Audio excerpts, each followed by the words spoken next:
dan teman-teman semuanya. Pada kesempatan kali ini kami dari kelompok 2 akan memperlihatkan video pendek tentang penjelasan materi kedaulatan Tuhan.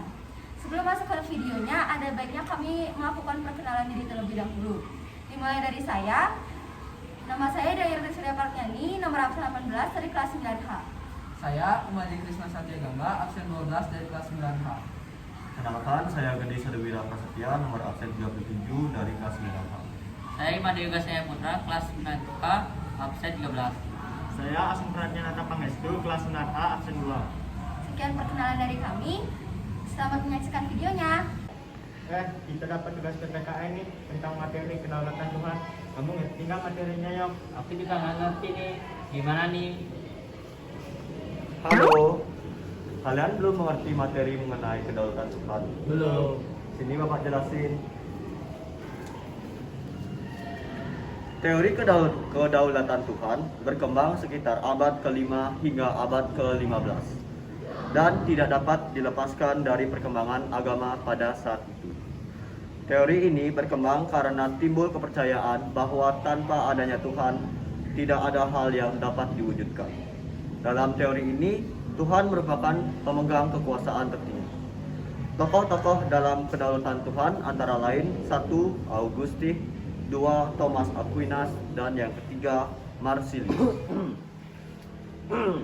Duh, suara Bapak serak nih. Kira-kira ada yang bisa bantuin Bapak ngejelasin nggak ya? Halo Pak, suruh Bapak serak ya? Biar saya aja yang jelasin ya. Oh iya, boleh Krisna. Teori kedaulatan Tuhan menganggap pemilik kedaulatan yang sesungguhnya adalah Tuhan. Teori ini meyakini lahirnya suatu negara hanya dapat terjadi bila dikehendaki Tuhan. Negara yang menganut paham ini disebut negara teokrasi. Negara yang menganut paham ini tidak membedakan urusan negara dari urusan agama dan sebaliknya. Seorang raja atau penguasa dianggap sebagai wakil Tuhan di dunia. Manusia yang berkuasa sebagai pemimpin di suatu negara hanya wakil yang dikehendaki Tuhan untuk memimpin. Dalam teori ini, Tuhan merupakan pemegang kekuasaan tertinggi. Kemudian, dalam praktik kenegaraan, perintah negara harus merupakan implementasi dari kehendak Tuhan.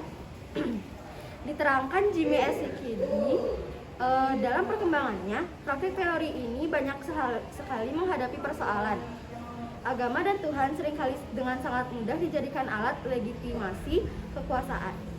Contoh negara yang menganut kedaulatan ini antara lain Mesir, Arab Saudi, dan Jepang.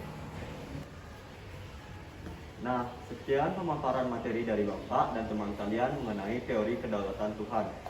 Sudahkah kalian mengerti mengenai materi yang Bapak paparkan? Bapak, Sekarang, bisakah kalian menyimpulkan mengenai materi kedaulatan Tuhan?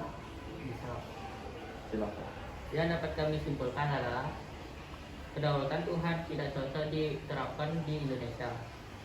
Karena di kedaulatan Tuhan, itu raja yang dianggap sebagai turunan dari Tuhan. Bisa menetapkan kepercayaan atau agama yang harus dianut rakyatnya. Sedangkan di Indonesia ada 6 agama yang bebas dianut oleh masyarakatnya. Jadi nggak bisa memaksakan harus mengikuti agama dari raja.